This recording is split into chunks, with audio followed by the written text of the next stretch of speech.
November the 29th, 2025. Guys, a little afternoon report here.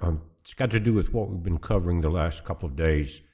And there's a couple of days ago, we saw the shooting in D.C. Now we're finding out that the FBI busted a guy, also Afghani, in Fort Worth that was building a bomb, and I think they got him the day before the D.C. shooting. So they could have been timed events. And that's my big concern, and is that I mentioned it yesterday, a call will go out, and maybe that has already happened. But when you're talking about the Somalis, we're talking about the Afghanistans.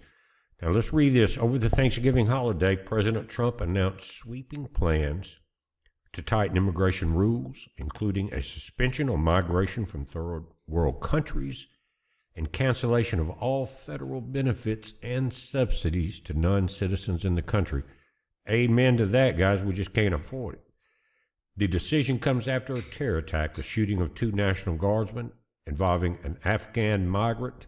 I'm not even going to mention the demon's name, admitted to the U.S. under a program for Afghan refugees launched by Joe Biden in 2021 called Operation Allies Welcome. Guys, but the true Afghani allies that we had there, Biden left them behind and piled the, whatever you want to call it, unleashed the nihilist, maybe. That's a good term. Anyway, however, the Trump administration approved the man's asylum application, listen, in 2025 based on his aid to CI operations in Afghanistan over a 10-year period. Again, he was in it was like a kill group, a CIA, they undercover trying to take out the really dangerous people, things like that. Him and his brother, who is also here now and was higher ranked up in that. But again, somehow the 3-letter agencies are always involved in some type of killing here in the U.S. I don't know what's going on with it. Anyway, it said in a pair of Truth Social post late Thursday night, Trump said he would permanently pause migration from third world countries to allow the U.S. system to fully recover. The president said he would also terminate millions of admissions under his predecessor, Joe Biden, and remove anyone who is not an asset to the U.S. or is incapable of loving our country. He said Trump added he plans to end all federal benefits and subsidies for non-citizens, denaturalize migrants who undermine domestic tranquility. Very important. And deport any foreign national who is described as a public charge, a security risk, or non-compatible with Western civilization. Now, these are important steps, but it's not why I came here. Guys, and before I go any further, today, as we speak, there are protests in New York. Many big cities that ICE are in right now, they're blocking ICE, attacking ICE. It's like a command has been sent for ultimate chaos. In New York, they had ICE blocked in. They couldn't get out until the New York PD came in there and helped clear some of the streets. People were fighting and getting attacked today. Look at it. Just look at the unrest in Minnesota. Places like that.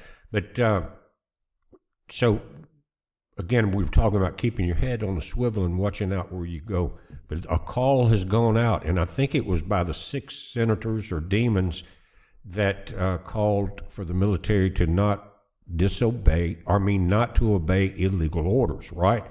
Now, what were they talking about? Because they all admitted he hadn't done it yet.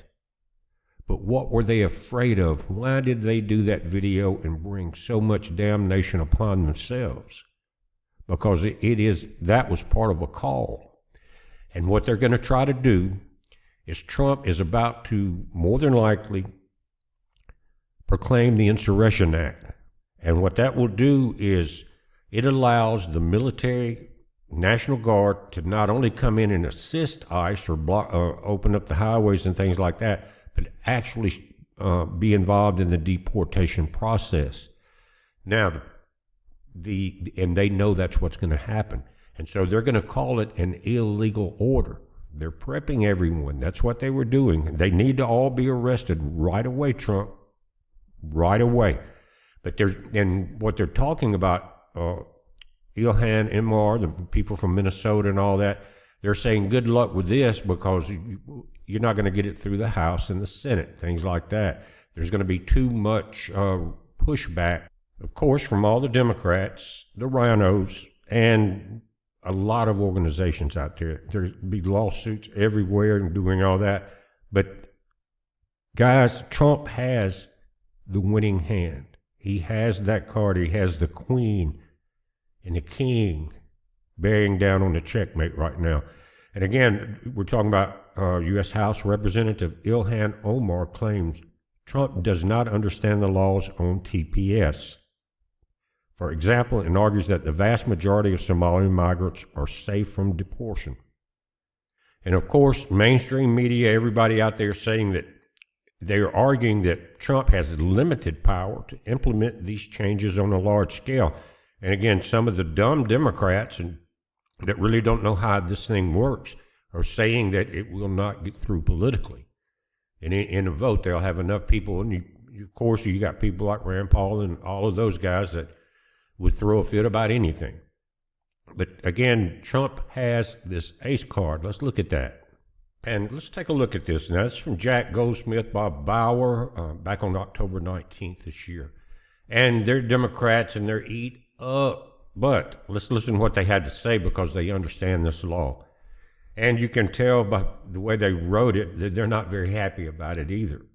The Insurrection Act is a dangerous law that gives the president broad powers to authorize far-reaching uses of the military in the domestic sphere. It is based on highly permissive standards for action and provides, listen, neither a role for Congress nor a basis for serious judicial review. He can bypass all the judges, all the libtards, and all the slow walkers that we watched this year in the Senate and the House. During the Biden administration, this is what Goldsmith and Barr are saying, we and many others failed to persuade Congress. Now, they had the power. The Democrats were in power, Biden or the Autopen administration. They failed to persuade Congress to reform the alarming law.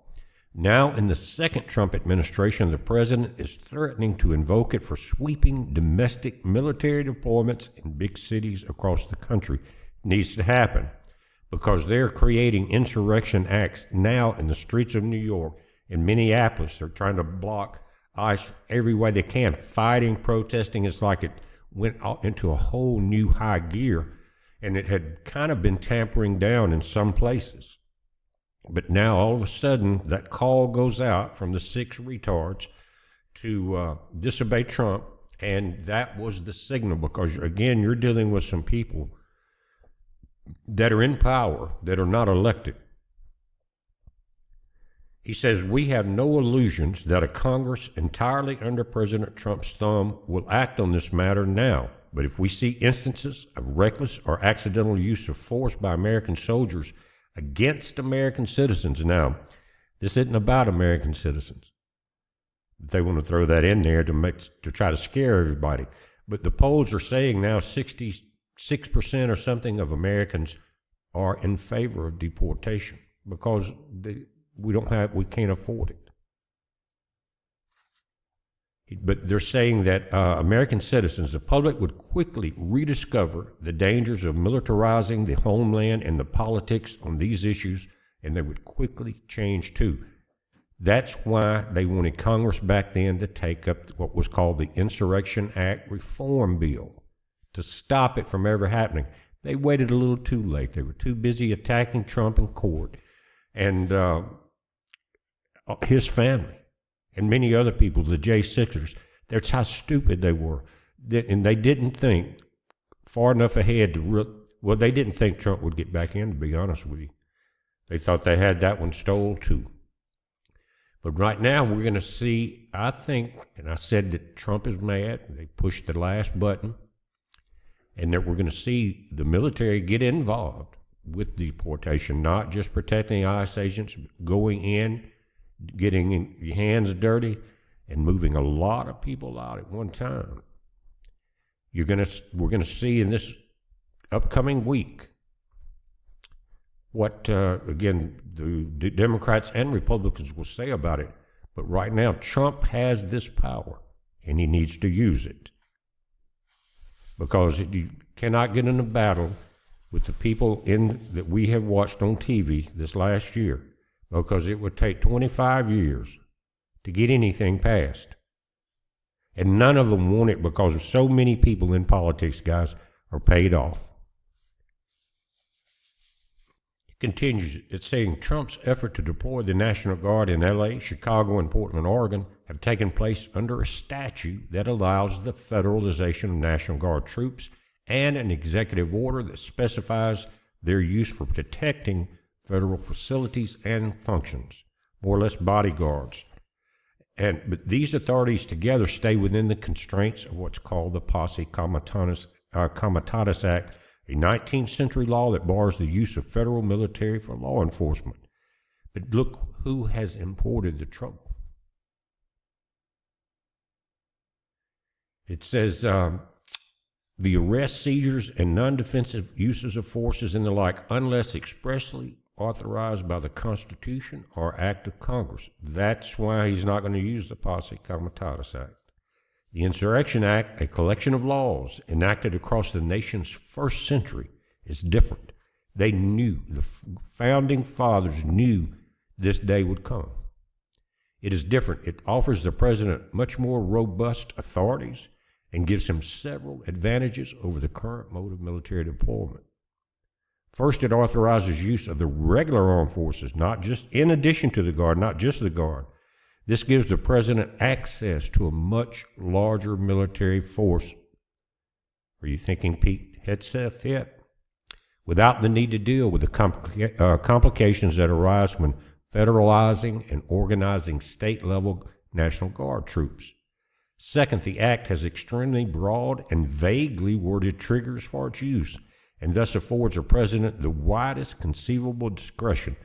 Why didn't Biden or somebody ought to use it, guys? Because they were the ones running the destruction. They didn't want to stop it. One provision says the president can use the armed forces as he considers necessary to enforce federal law against obstructions, combinations, or assemblages, listen, to make laws impractical to enforce, just like we're seeing in the streets today. Another authorizes the president to order the armed forces to take such measures as he considers necessary to suppress any domestic violence or unlawful combination if the violence or combination opposes or obstructs the execution of the laws of the U.S. or impedes the course of justice under these laws. The act has several other predicates. Now, guys, you can't help but think that some of these people behind some of these dastardly actions that are promoting and calling for the military not to obey Trump, they have interest in civil war, destruction, order out of chaos also. So they're really pushing it to that point. Third, the Insurrection Act, once invoked, avoids the Posse Comitatus bar, since it constitutes an express congressional authorization that allows the use of military for law enforcement purposes. If the president invoked the Insurrection Act, he could use the military far beyond protecting federal law enforcement operations related to the U.S. immigration and customs enforcement. He could instead use the military as a substitute for ICE, for immigration and customs enforcement, as long as one of the permissive legal triggers were satisfied. And before one of you Democrats say, BP, you don't realize what's going to happen if you put the military on the streets. Guys, they're not after me and you. And our nation is on the verge of collapse financially and being overrun. Drastic measures have to be taken in a drastic situation, so please leave that comment off before you ever start. Right now, a lot of people are asleep, and anybody that would say that is asleep. And the reason I say that is because they don't realize what's going on.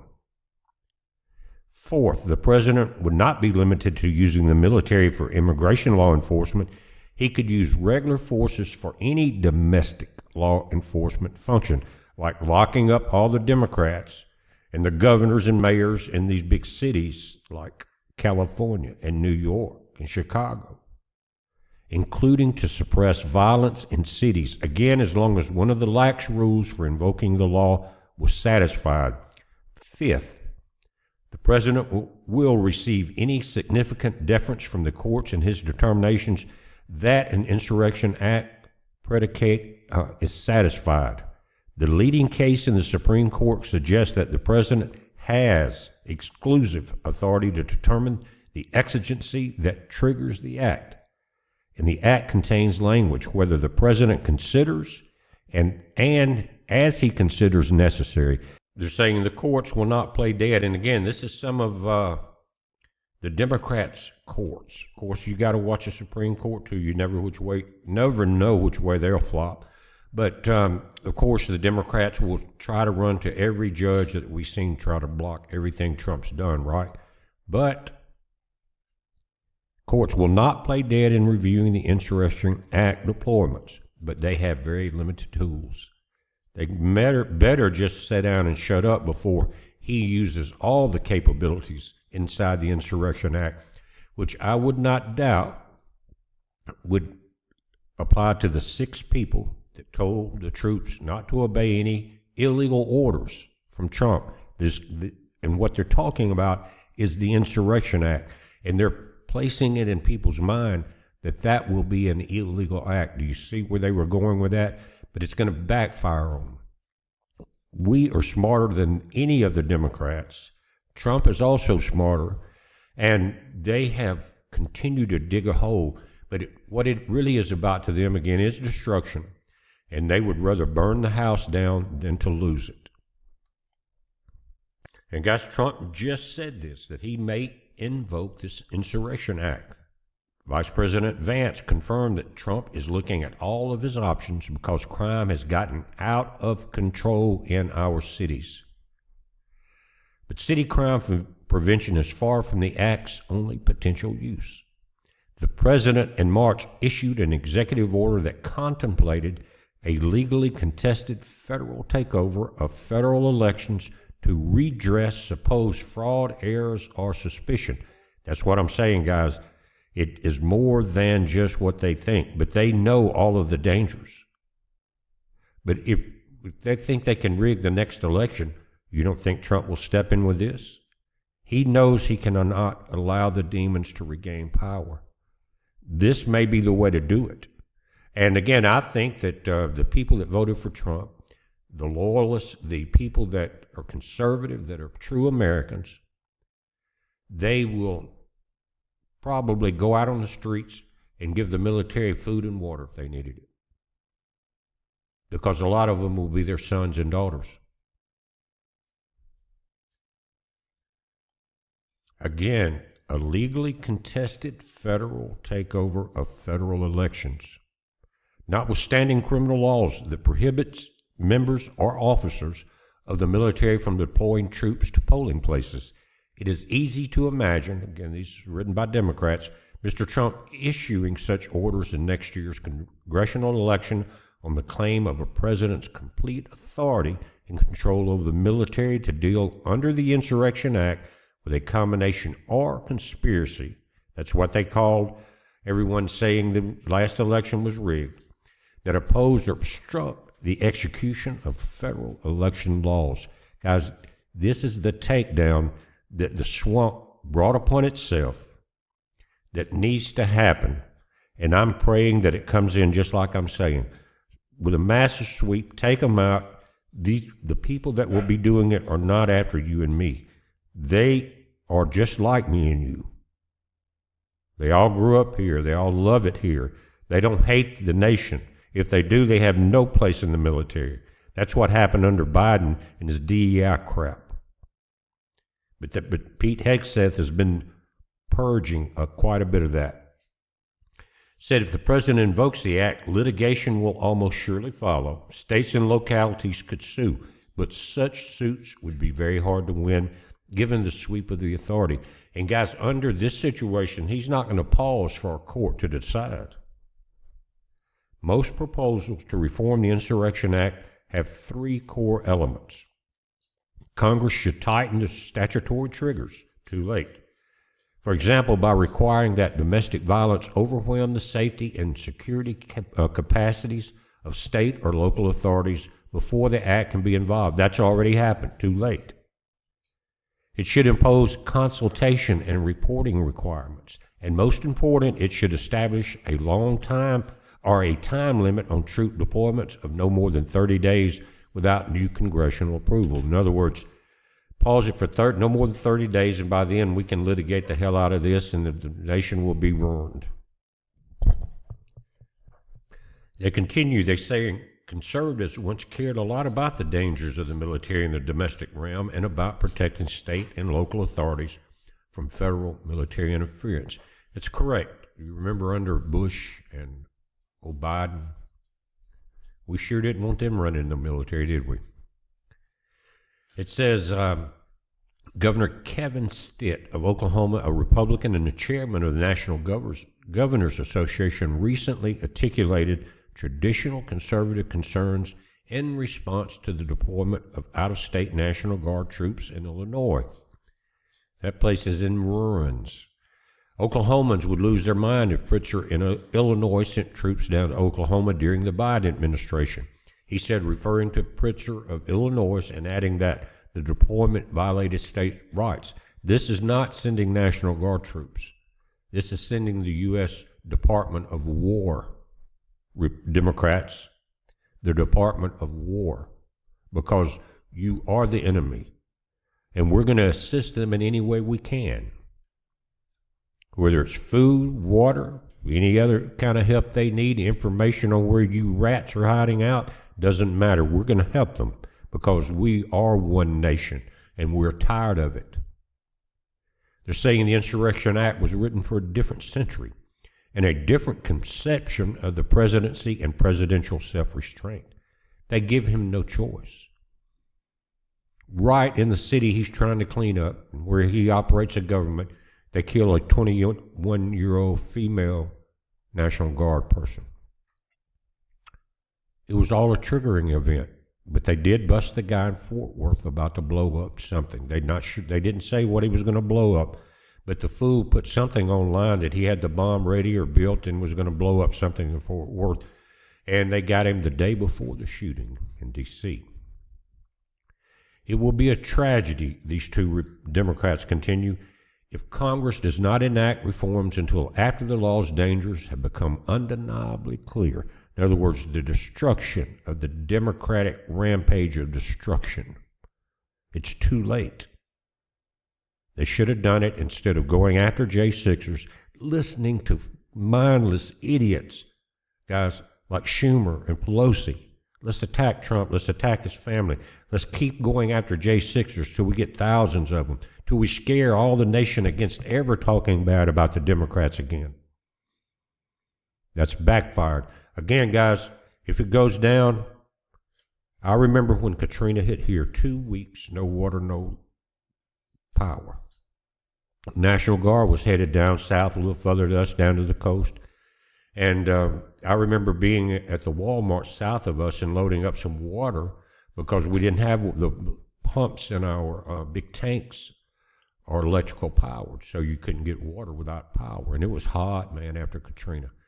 But I remember loading up a few cases in the Jeeps of the National Guard coming through, again, south of us, headed to the coast. And I want to say this to all the troops that listen now, that will happen again. Anything you need, any kind of backup you need, we're behind every tree. It's a heads up, guys. Be safe.